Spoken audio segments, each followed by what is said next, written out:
నడుచుకుంటూ వస్తున్నా ఉండవే.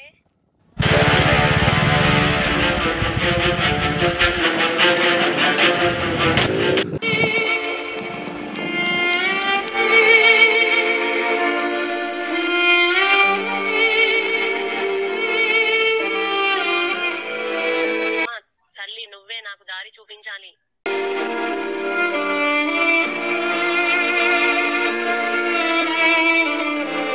హాయ్ ఫ్రెండ్స్, నేను ఎగ్జామ్ కి పోతుండగా ఒక దొంగ నా పర్స్ ఎత్తుకెళ్ళాడు. ప్లీజ్ నాకు ఒక 100 రూపాయలు ఉంటే సహాయం చేయగలరు ఫ్రెండ్స్. నీకు వెంటనే నేను తిరిగి ఇస్తాను.